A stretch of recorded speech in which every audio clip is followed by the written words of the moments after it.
Ouais, c'est gâté, chaque jour qu'on dort, on se réveille, on dit encore du nouveau dossier.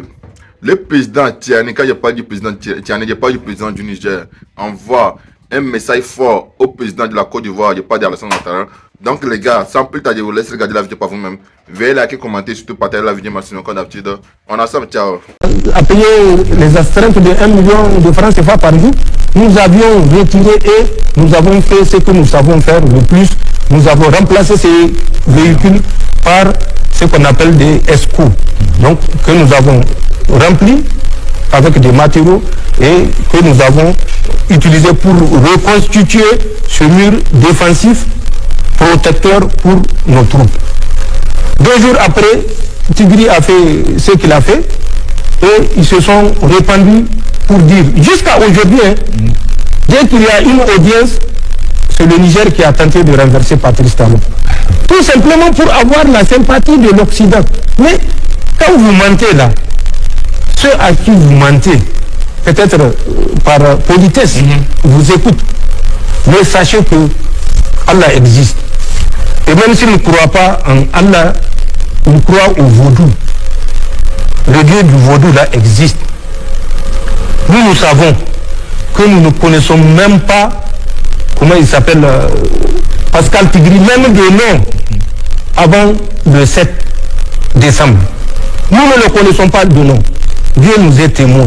Et je veux que Patrice Talon sorte pour dire que Dieu lui est témoin que nous connaissons Pascal Tigri. Donc, ça n'a rien à voir. Mais c'est un narratif qu'on continue à diffuser. Nous, on a vu son avion. Regardez.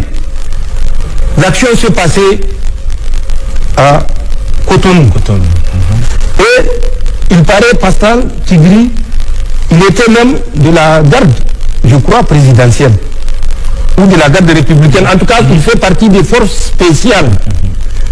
Comment un élément des forces spéciales qui a appris à combattre dans tout type d'environnement, qui a appris à travers un aguerrissement important à utiliser de toutes les astuces ou de toutes les techniques pour s'évader, pour s'exfiltrer, va faire 800 et quelques kilomètres de Cotonou pour chercher la frontière du Niger. Quel que soit le côté, toutes les villes ou les villages frontaliers, c'est 800 et quelques kilomètres. Alors qu'il a une frontière poreuse comme un filet de pêche dans une mer à 25 km tout au plus le Nigeria. Il fait 25 km, il est à l'intérieur du Nigeria. Personne, puisque c'est une frontière qui n'est pas contrôlée. Et Tigri le sait plus que moi. Mais j'ai fait cette voie. Elle ne fait pas 25 km. Il pouvait s'exfiltrer par là-bas. Il pouvait s'exfiltrer vers la frontière avec le Togo qui est à moins de 5 km. J'ai fait cette voie-là également en 2006. Donc, il ne fait pas tout ça. Il choisit de s'exfiltrer par le Niger, puisque c'est le Niger qui doit être indexé. Mieux, on dit qu'une fois après, bon, peut-être comme le ridicule ne tue pas, ils ne se rendent même pas compte que c'est du ridicule qu'il leur raconte, puisqu'ils continuent à le raconter. Ils ont dit, ils ont suivi ses déplacements.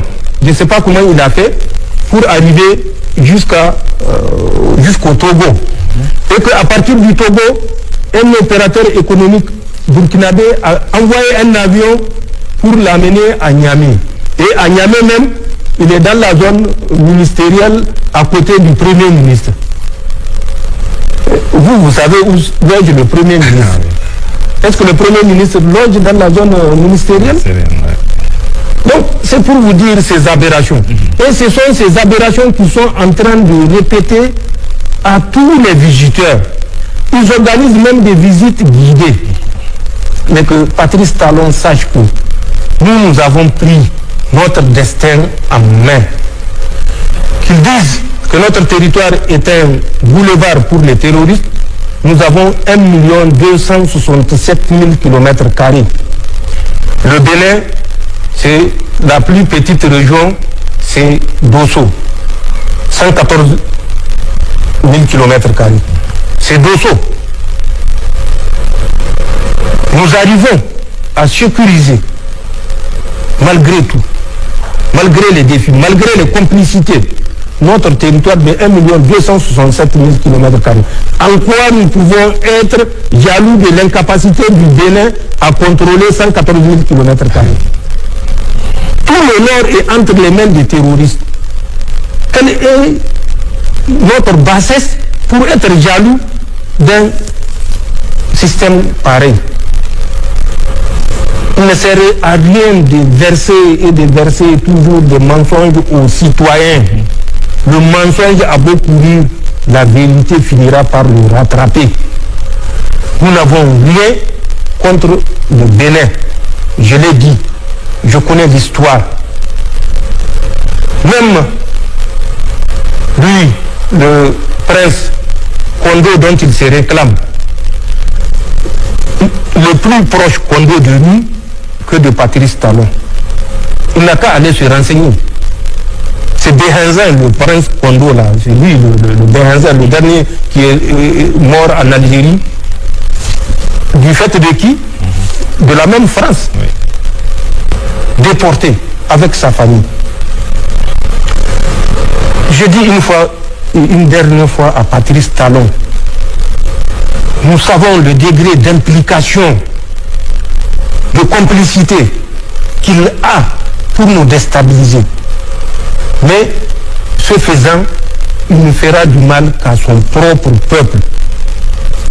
Les Français disent qu'ils ont des instructeurs. Je vais vous dire le matériel de transport que les Français ont au Bénin.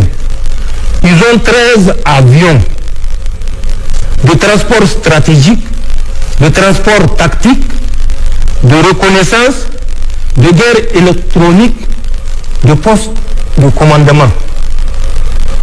Pour seulement une vingtaine d'instructeurs, 13 avions. Et j'ai dit mieux à Patrice Talon, ce que je sais et ce que je tiens à lui dire. Parmi ces 13 avions, il y a 5 qui sont des Beechcraft. Il y a 2 Beechcraft King Air 350. Il y a un Beechcraft King Air 300. Il y a un Beechcraft 350. Pas King Air, Beechcraft. Il y a un Beechcraft 1900 Delta. En plus de ces 5 Beechcraft qui font de la surveillance, qui font de la guerre électronique, qui font de l'écoute, qui font du transport moyen, une quarantaine de passagers, qui font office de PC de commandement aérien. Ils ont 3 A330, qui sont des avions de transport stratégique, dont un A330 Mike Romeo Tango Phoenix. Cet avion fait non seulement du transport stratégique, mais il peut faire également l'évacuation sanitaire. En plus de ces A330 qui sont 3, dont j'ai dit un Mike Tango Phoenix, ils ont 2 C-130, dont un C-130 Juliette. Ce C-130 Juliette, il fait du largage, il fait du transport tactique, il fait des posées d'assaut. Le deuxième C-130, il fait du transport tactique, il fait les posées d'assaut. Ils ont des types d'avions de reconnaissance qu'on appelle des avions légers de reconnaissance, ALSR. Ils ont 2 ALSR Bravo Echo 300. Ensuite, ils ont un avion qu'on appelle le CN ou CASA. Nos pays amis ont des CASA. Le Mali a un CASA, le Burkina a un CASA. C'est des avions qui font du transport, mais également qui font des missions de transport de troupes. Donc, comment est-ce qu'on peut me convaincre que 13 avions que je viens de décrire, qui sont à Trou,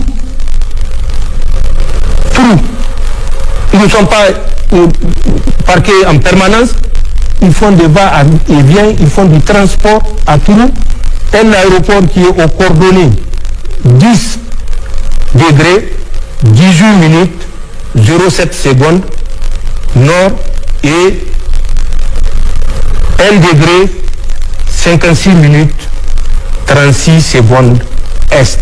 C'est l'aéroport de Trou. Ces avions ont une autorisation permanente de vol, survol et atterrissage. Et mieux, c'est des avions qui n'atterrissent jamais avant 1h du matin. Tous les vols se font de nuit, entre 1h et 3h du matin.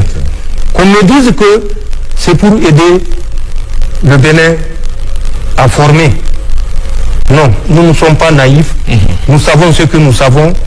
Patrice Talon sait que ce que nous disons est la pure vérité.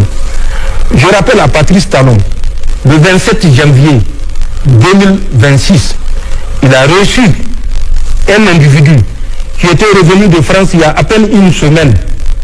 Il n'a qu'à dire au peuple béninois quel est l'objet de cet émissaire de Macron.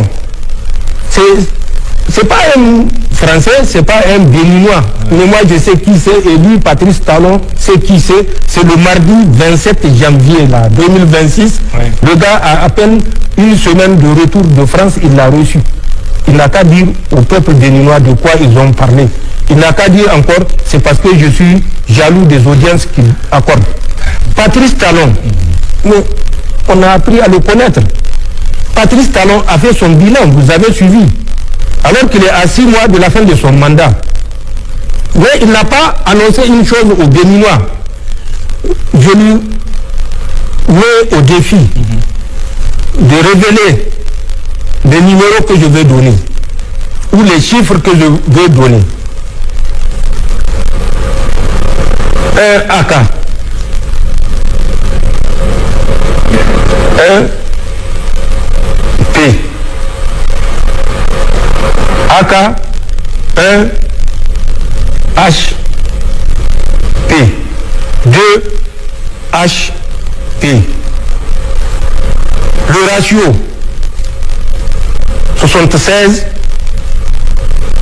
15, 9.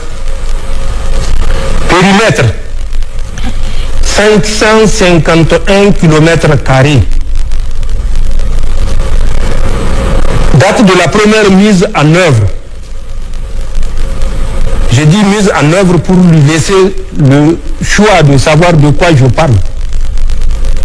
1982. Fin de cette mise en œuvre. 1998. Total 22 millions. Il n'a qu'à dire aux Béninois, puisqu'il dit chaque fois que nous sommes jaloux, c'est par envie que nous dénonçons ces travers.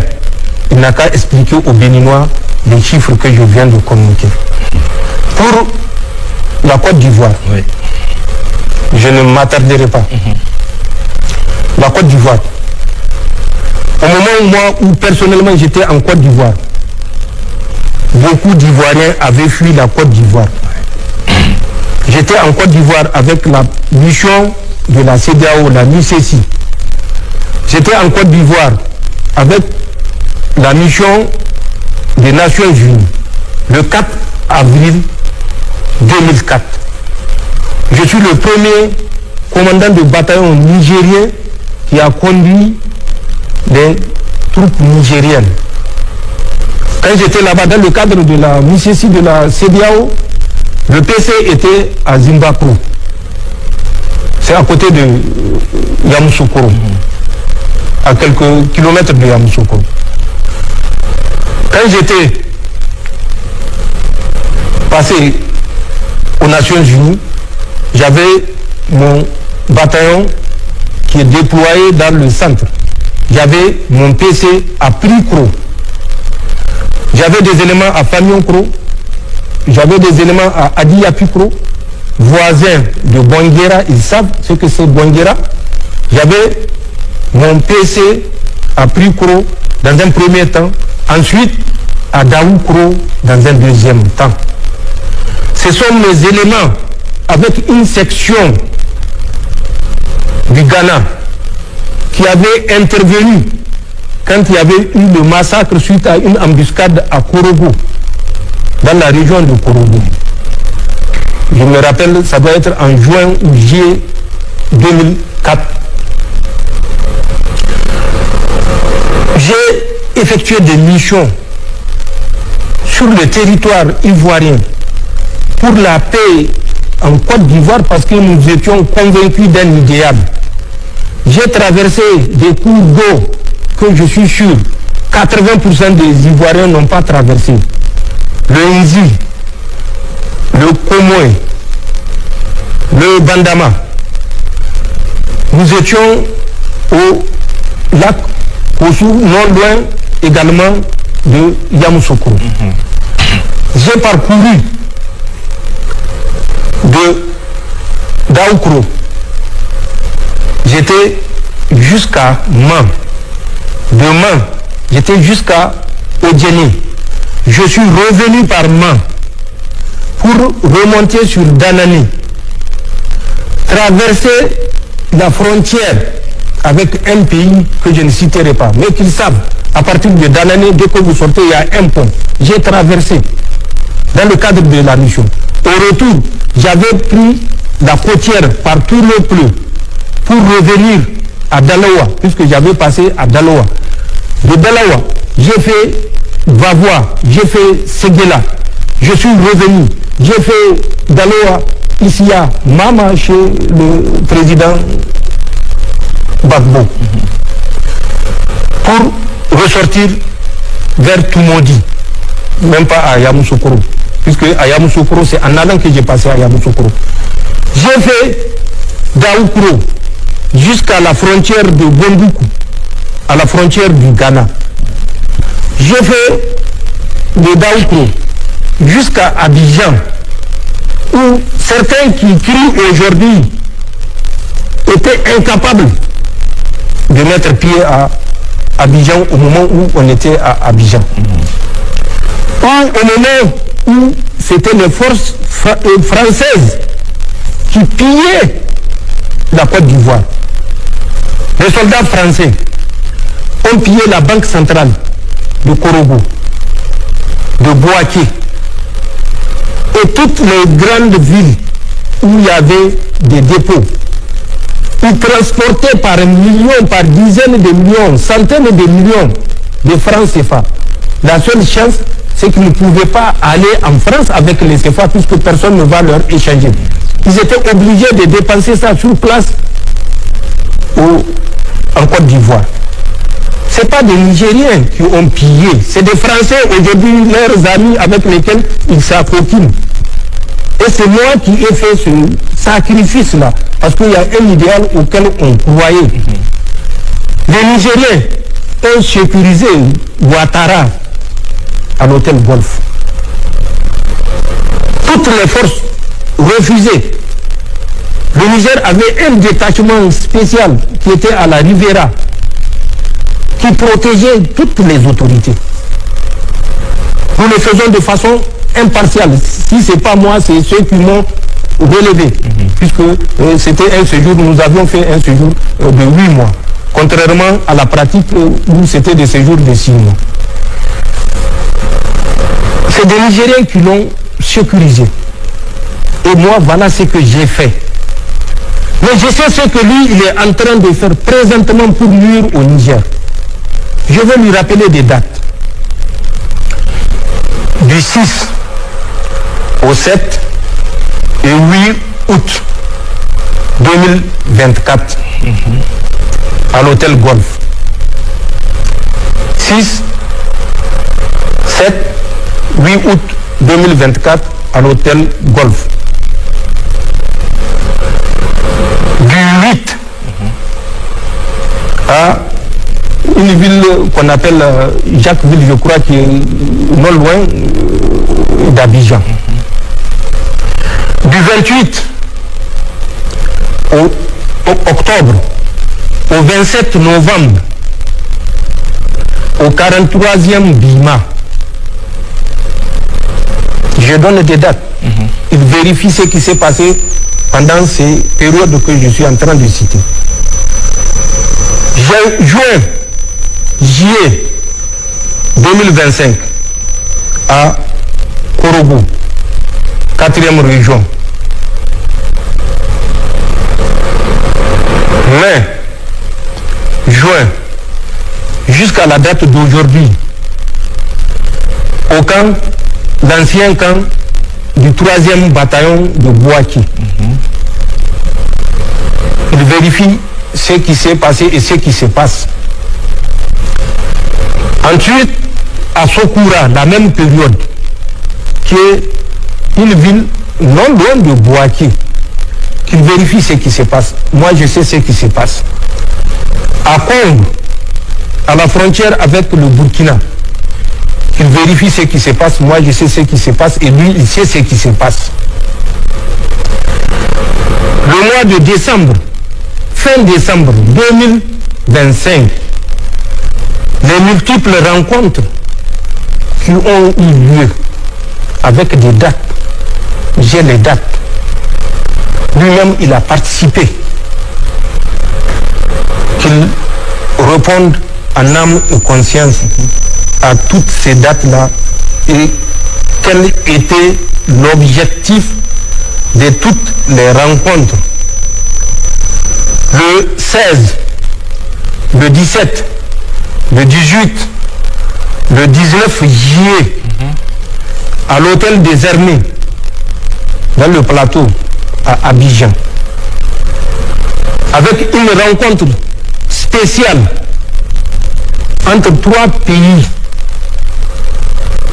dont la France, la Côte d'Ivoire et le Bénin, le 18 juillet, en dehors des autres qui ont eu lieu 16, 17 ou bien 19. Celle du 18 juillet qui auront réuni des responsables, moi je sais qui c'est, lui il sait qui c'est.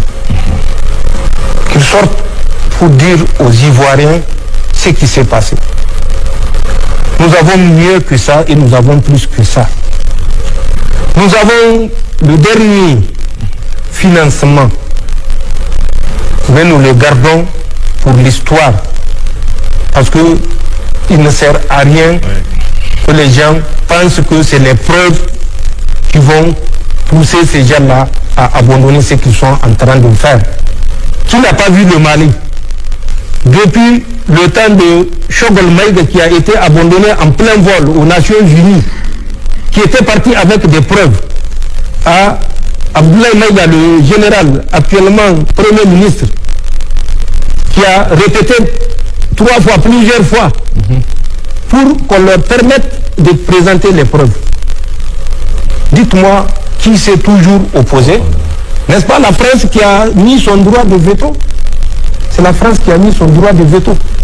Mais nous savons, et il faut que les Nigériens comprennent, en plus de ce que nous disons avec précision, date, heure, lieu, coordonnées géographiques, acteurs, montant. Pour le montant, je reviens à Patrice Talon. Décembre 2024, il a donné 90 millions à Takubokoy. 90 millions. Décembre 2024. Je sais pourquoi il a donné les 90 millions. Mais il n'a qu'à demander à Takubokoy si l'usage qu'il a fait des 90 millions est celui que Patrice Talon lui avait demandé. Takou Bokoy a remis cette somme au cours d'une rencontre à Abuja du 8 au 9 décembre 2024 pour l'achat de 700 motos, dont 500 motos au profit du GIM et 200 motos au profit de l'EIGS. Ça s'est passé du 8 au 9 décembre 2024. Et dans le bureau d'un assistant que je sais et que lui il sait, et réunion au cours de laquelle les acteurs ont pris part que je connais et que lui il connaît.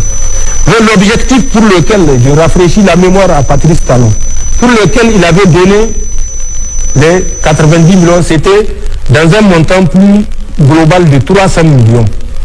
C'était destiné au versement aux terroristes qui sont en train de mener des actions dans le W et la Pendjari.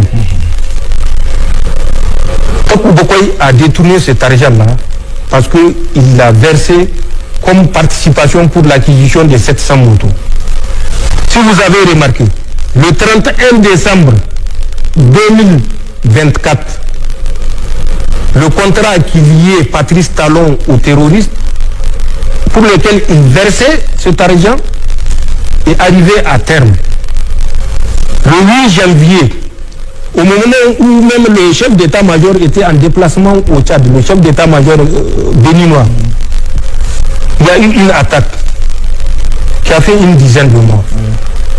Ensuite, quelques mois plus tard, en avril, le 17 avril, il y a eu une grande attaque où il y a eu 76 morts. C'est parce que les terroristes ont refusé de reconduire la trêve pour laquelle il avait versé les premiers 90 millions et où il restait 210 millions pour faire les 300 millions. Parce qu'ils ont dit qu'ils ont constaté que Patrice Talon ne respecte pas ses engagements et qu'ils ne vont pas reconduire la trêve. Amen. Il n'a qu'à nous dire pourquoi il s'est déplacé. Moi, je ne le dirai pas. Parce que j'ai honte de ce qui se passe. C'est ça la différence avec nous. Nous avons pris notre destin en main. Nous ne comptons plus sur quelqu'un pour nous assumer. On va nous dire, ah, vous avez des Russes avec vous. Mais qui a vu ces Russes en opération sur le terrain? Ils ont leurs informateurs sur notre territoire. Ils n'ont qu'à nous le dire. Nous avons récupéré notre liberté d'action. C'est ça la différence avec Patrice Talon qui a perdu sa liberté d'action.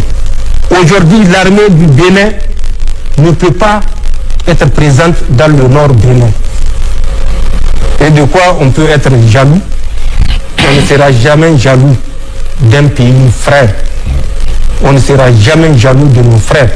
Mais si c'est la jalousie, c'est peut-être Talon qu'il a dans son cœur et il pense que tout le monde est comme lui.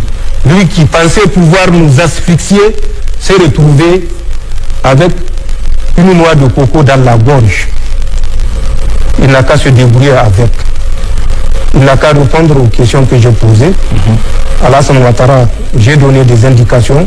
Je crois avoir fait suffisamment. Les preuves, ce n'est pas ce qui manque. Mais il y a des preuves que nous n'exposons pas, que nous n'avons pas exposées. Donc voilà ce qu'il y a entre ces pays. Il n'y a pas de haine particulière pour ce que nous avons fait pour ces pays-là, même si aujourd'hui ils sont amnésiques et ils oublient ce que nous avions fait pour eux. Mais Allah est là et il est le juge, le plus sage des juges. Nous ne voudrons jamais que les Béninois, les Ivoiriens ou les Nigériens soient en difficulté. Ça, jamais. Mais nous n'accepterons jamais la politique qui a pour visée de collaborer par soumission servile pour nous soumettre. Nous avons fait un choix, la liberté d'action. Ce choix est irréversible. Voilà ce que je peux dire par rapport aux relations que nous entretenons avec ces pays-là. Monsieur le Président, toujours au sujet des relations diplomatiques, lors de notre entretien du 31 mai 2025, vous évoquez les relations conflictuelles avec les sociétés chinoises qui exploitent le pétrole nigérien. Après cet entretien, la Chine a nommé un nouvel ambassadeur au Niger que vous avez d'ailleurs reçu en audience le jeudi 15 janvier dernier. Comment les choses ont-elles évolué? Est-ce que la crise est derrière nous aujourd'hui avec la Chine? Bon, je ne sais pas si c'est une crise. Nous ne pensons pas que c'est une crise. Nous avons des principes et nous sommes convaincus que les autorités chinoises aussi ont les mêmes principes. La lutte contre la corruption, la lutte contre la domination sous toutes ses formes et la lutte contre la tendance à méconnaître les intérêts stratégiques des partenaires. Nous savons la lutte acharnée que les autorités chinoises mènent dans le cadre de la lutte contre la corruption. Nous voyons régulièrement des hauts gradés qui sont sanctionnés ou des hauts fonctionnaires qui sont sanctionnés. Nous partageons à quelques milliers d'années près la même histoire avec la République populaire de Chine aujourd'hui. La République populaire de Chine, il faut le savoir, a passé par 24 dynasties. Avant d'être d'abord la République de Chine, de 1912 à 1949, ensuite la République populaire de Chine, de 1949 à aujourd'hui.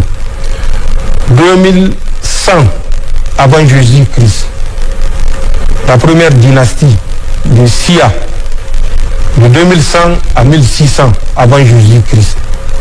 Je prendrai juste 3 repères.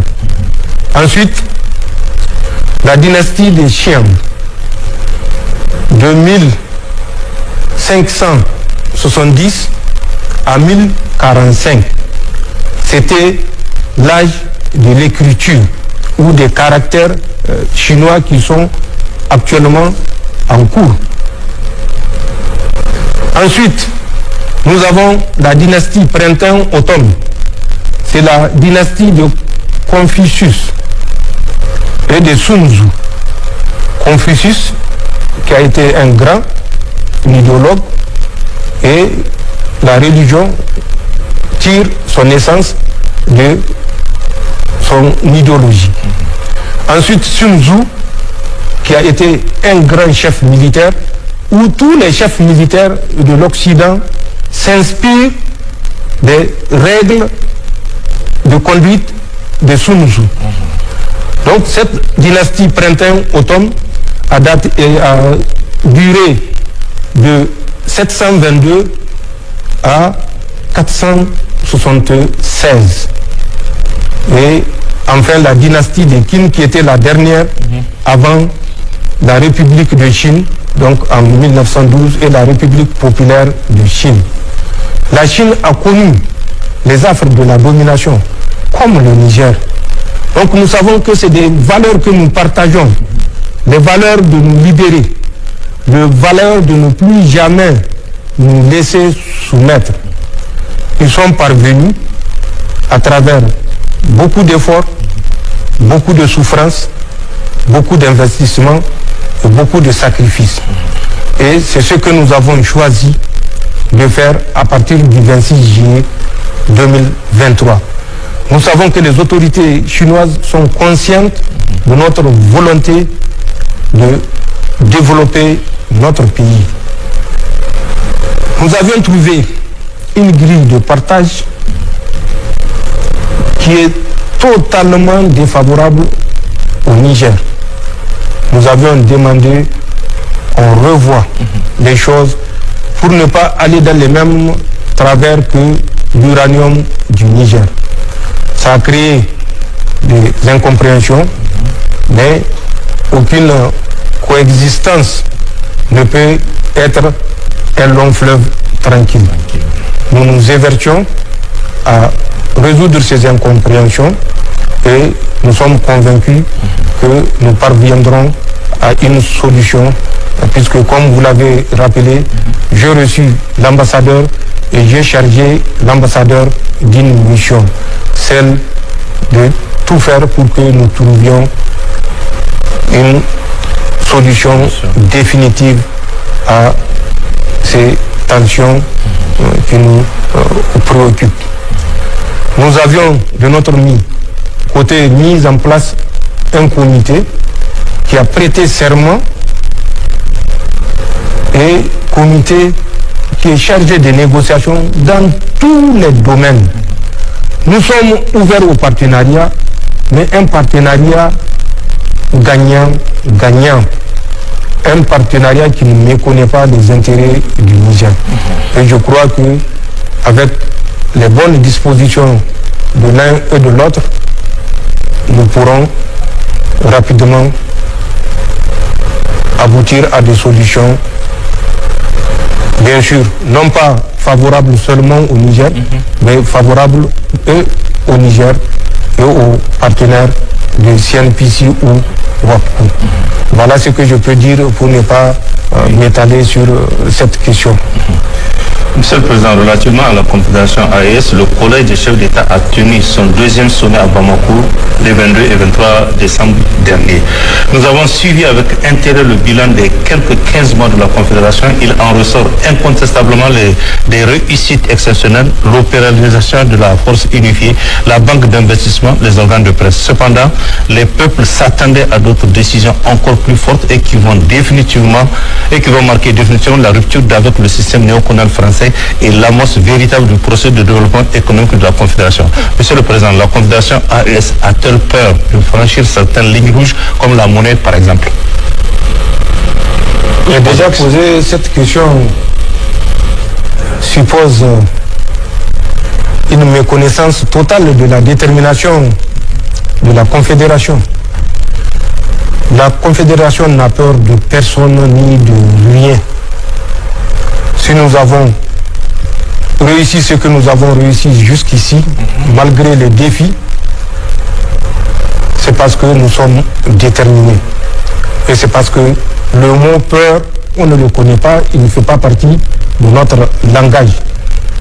Je me rappelle, la deuxième rencontre de la Confédération a eu lieu le 23.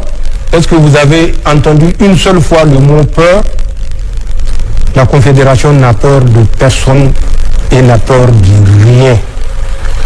La Confédération pose des actes réfléchis après mûre réflexion.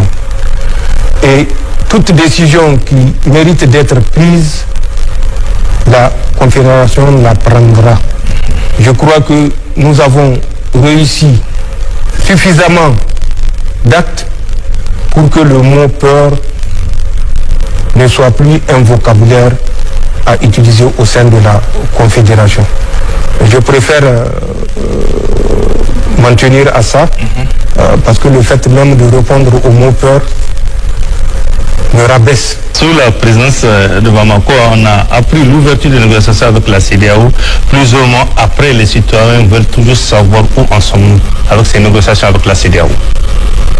Mais les négociations avec la CEDEAO, oui, je crois que c'est être naïf. Mais nous, je crois que nous avons prouvé que nous ne sommes plus naïfs. Quel mécanisme la CEDEAO n'a pas utilisé sous l'injonction de son maître à penser, Emmanuel Macron, pour nous garder dans les jurons de cette même organisation, que nous avons choisi librement de quitter. Si vous vous rappelez, le 28 janvier, n'est-ce pas? Qu'est-ce qu'ils ont dit? Ils nous donnent un an pour réfléchir. On nous a donné 6 mois, jusqu'à juillet 2025, pour réfléchir. Mais quelle réflexion? Nous avons choisi notre voie et nous avons posé des actes qui prouvent que la réflexion est déjà faite et l'acte est déjà posé. Nous ne pouvons pas rester au sein de la CEDEAO, même si nous sommes les membres fondateurs. pour une raison bien précise. Mais le dilatoire de la CEDEAO n'a pas de fin.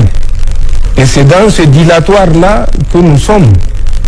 La CEDEAO ne voudra jamais de négociations sincères. Parce qu'il y a toujours des génies qui leur font croire que non, un d'eux va tomber et les deux autres vont courir pour rejoindre la CEDEAO. Mais c'est méconnaître le peuple de la Confédération. Aujourd'hui, c'est pas Assimi Goïta, c'est pas Ibrahim Traoré, c'est pas Tiani. La Confédération, c'est les peuples du Niger, du Mali et du Burkina. Que Assimi Goïta, Ibrahim Traoré ou Tiani disparaissent en même temps, ce retour-là est irréversible. Il n'y aura pas de retour.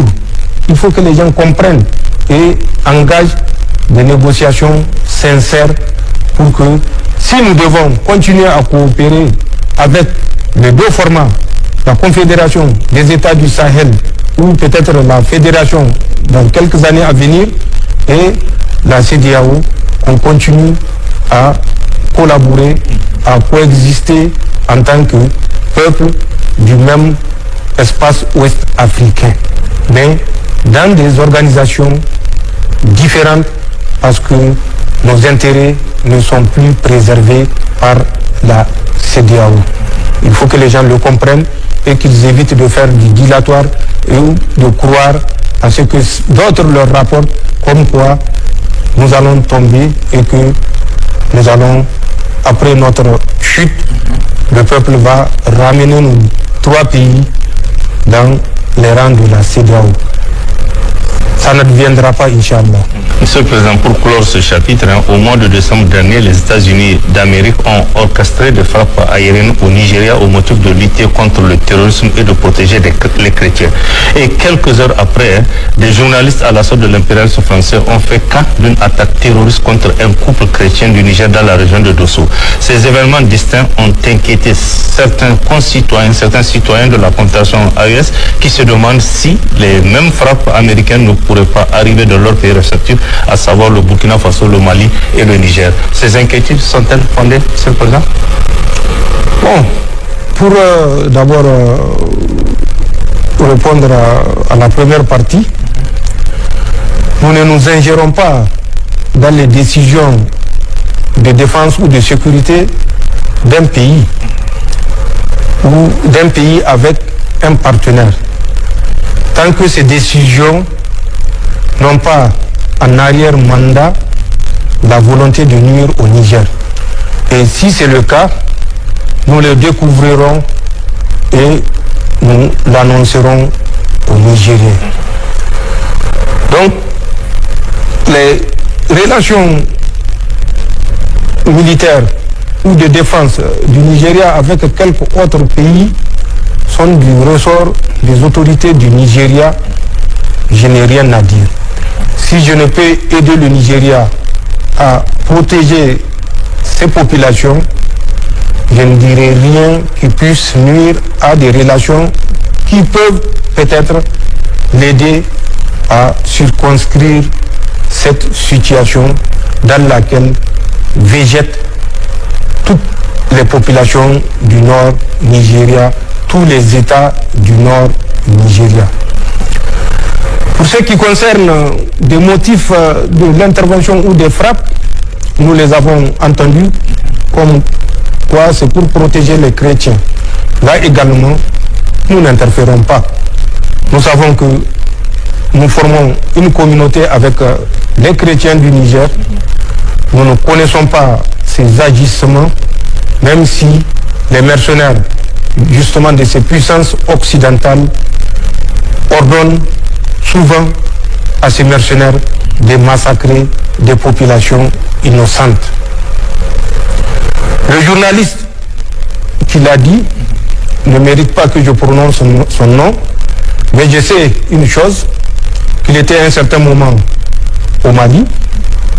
Il a quitté le Mali puisqu'il ne peut plus mentir allègrement.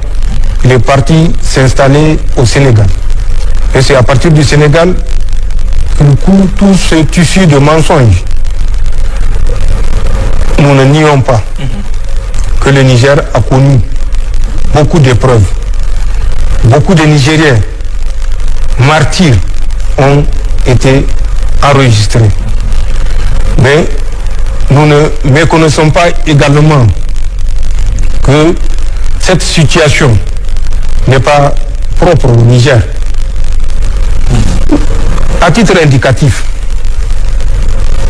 c'est nous qu'on peint comme un pays dangereux, infréquentable, où les terroristes courent dans tous les coins et recoins sur toutes les grandes artères, toutes les voies, tous les axes routiers, dans les villages, dans les campagnes, dans les rases campagnes. Mais ces pays qui sont considérés comme de référence, de paix et de tranquillité, où aucun compatriote, quand je dis compatriote, un citoyen de ces pays n'est tué. Je vous donne juste un petit exemple. En 2020, en France, il y a eu 5000 homicides. 2020. 5000 homicides en France. Les gens ont prétexté que c'est le Covid qui a rendu les gens fous, mais nous avons été exposés au Covid au même titre qu'eux. Est-ce qu'il y a eu 5000 morts par homicide au Niger? Non.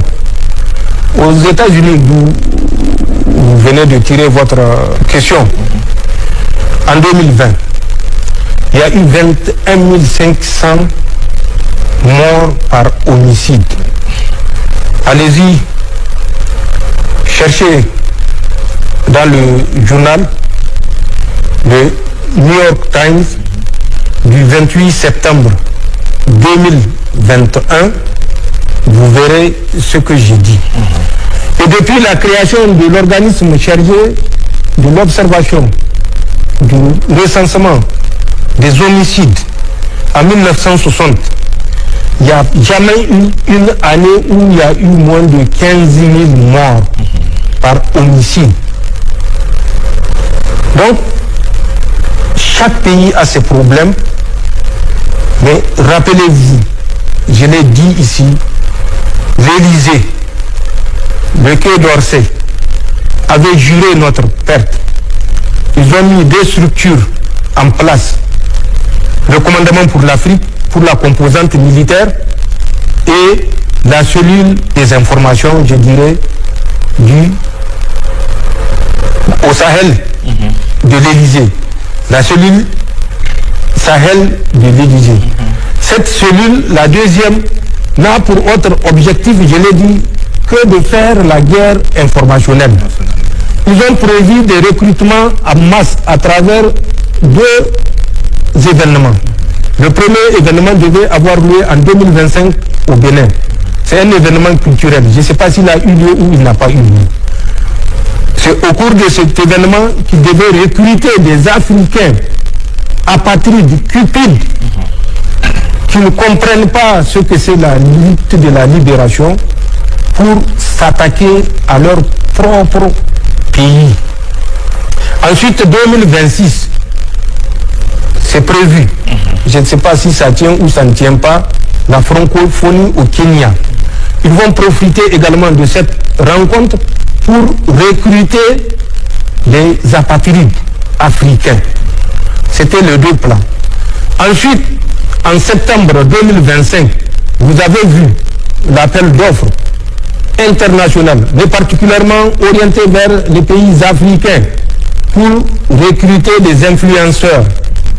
Je l'ai dit lors du dernier entretien, dont la mission n'est autre que de créer des événements, d'amplifier des événements dans la Confédération, de dénigrer les relations de coopération entre la Confédération et 5 pays, je vous les ai cités lors de la dernière interview. Donc, il faut effectivement avoir de la mémoire pour que tout ce qui se passe ne nous déstabilise pas, ne nous détourne pas de notre objectif. Ce journaliste-là a inventé un tissu de mensonges. Nous ne disons pas qu'il n'y a pas de mort au Niger. Ça serait de la pure démagogie, surtout dans le contexte où nous sommes. Mais ce qu'il a dit en termes de conflit religieux est un mensonge. Mais ce n'est pas son mensonge, c'est le mensonge de la guerre informationnelle dont Jean-Marie Bockel a prévu de doter le Quai d'Orsay, cette force de frappe informationnelle qui va mettre le pas des pays de la Confédération quand il répondait à une députée française qui disait mais comment se fait-il que les États de l'AES vous attaquent et que vous ne répondez pas, surtout les Nigériens. Il lui a dit calmos. J'ai un programme de force de frappe informationnelle au profit du Quai d'Orsay et elle sera chargée de cette mission. Nous savons ce que nous savons. Nous savons ce qu'ils sont en train de faire. Nous savons ce qu'ils sont capables de faire vis-à-vis même de leurs propres compatriotes. Pour vous dire, les interventions faites où nous avons exposé des faits ont coûté la vie à date. En tout cas, ce que nous avons continué à recenser à 12 agents français de la sécurité intérieure et de la sécurité extérieure. 12 le 21 janvier, le 23 janvier 2025, le 22 le 22 juin, le 1er décembre, le 5 décembre, le 15 décembre, ensuite du 5 au 6 de ce mois de février, toujours des agents de la sécurité intérieure. Ils ont été exécutés sur le site Levallois-Perret aux dates que j'avais indiquées, sur le site d'Essonne et à Arras. Arras, c'est la dernière exécution la nuit du 5 au 6 du mois de février. Une commandante de la sécurité intérieure a été abattue. Qu'est-ce qu'on communique aux gens? D'abord, les noms ne sont pas communiqués. Et le mobile, c'est un suicide. Donc, c'est des gens qu'on a suicidés. C'est des agents qu'on a suicidés. Pour ce qui est de la sécurité extérieure, je citerai deux. Parce que là, au moins, ils ne pouvaient pas cacher le nom. Les noms sont sortis. C'est Éric Denetier avec Delta, Echo, November, Echo, Charlie, Echo. Ensuite, un député des Républicains, un certain Olivier Marlex, vérifié, Denetier a été suicidé le 12 juin et Olivier Marlex a été suicidé le 7 juillet. Ne me dites pas c'est quel Français, je l'ai dit, eux ils savent de quoi je parle, vous-même à tête reposée, vous comprendrez pourquoi je dis qu'ils ont été suicidés. Donc c'est pour vous dire où ils sont et à quel point ils sont capables d'infliger des douleurs à leurs propres compatriotes plutôt que de s'asseoir et négocier avec les États de la Confédération.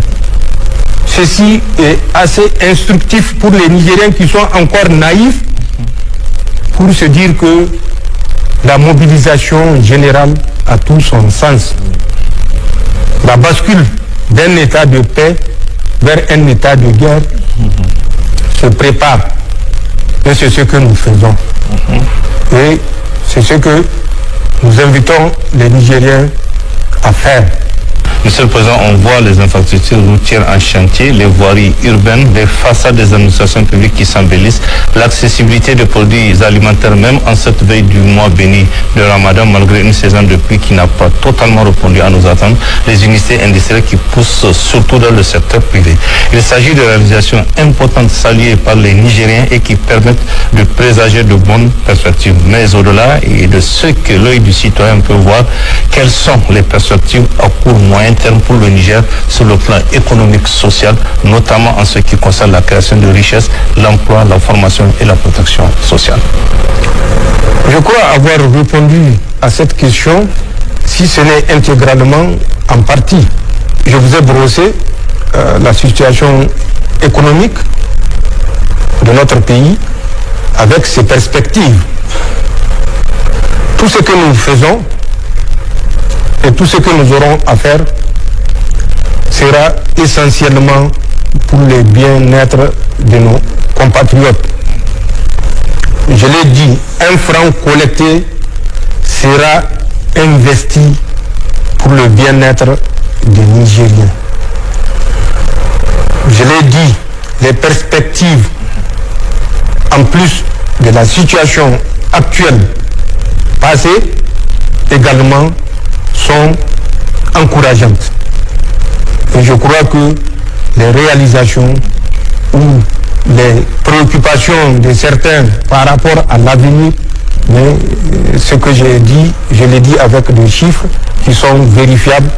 Il faut que les Nigériens se rassurent, les perspectives sont bonnes et le Niger, les autorités du Niger vont œuvrer pour le bien-être des Nigériens de façon particulière et des peuples résilients de la Confédération de façon plus large. C'est un choix que nous avons fait et que les Nigériens ne soient surpris de toute réalisation que nous serons amenés à faire malgré les difficultés évidentes. C'est une question de choix, c'est une question de rigueur dans la gestion des maigres ressources. C'est pas la vie belle ou le train de vie, comme vous l'avez dit dans une de vos questions. Il n'y a pas de train de vie, il y a un train de survie. Mais le train de survie n'exclut pas également de faire des réalisations au profit des compatriotes. Je crois que nous avons suffisamment donné les preuves à travers des efforts que nous avons consentis, des sacrifices, notamment dans le domaine de la santé, avec les réductions, dans le domaine des hydrocarbures également, avec les réductions, dans le domaine tout simplement du commerce, avec le ciment et tous les autres matériaux qui sont maintenant produits sur place au Niger.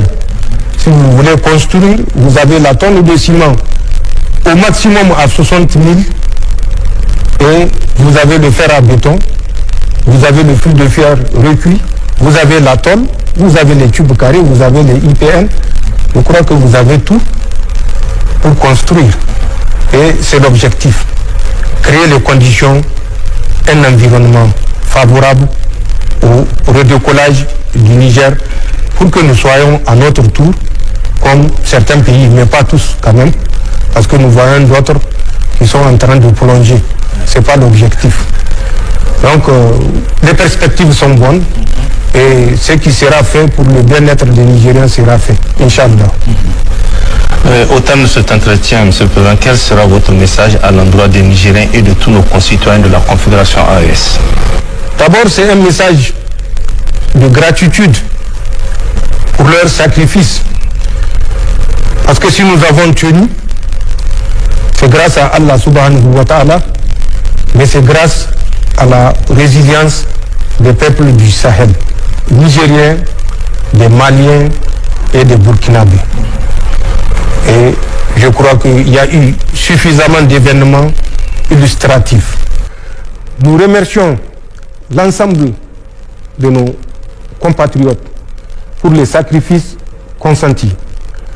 Nous appelons les autres qui, malgré les énormes efforts consentis, ne mesurent pas la portée du sacrifice que l'État consent pour leur permettre d'avoir un minimum. Il faut qu'ils réfléchissent à tête reposée pour comprendre beaucoup de sacrifices sont consentis et que l'État fera tout pour que chaque Nigérien comprenne et soit convaincu que le choix qu'il a soutenu est le bon choix. Nous prions Allah subhanahu wa ta'ala pour que nos martyrs qui nous ont dévancés reposent dans son paradis Firdaus et qu'il leur accorde sa rahma. Nous prions pour que Allah subhanahu wa ta'ala accorde un prompt rétablissement à tous nos martyrs, à tous nos blessés, civils comme militaires. Nous sommes de cœur avec les familles de nos martyrs et les familles victimes de ce mercenariat.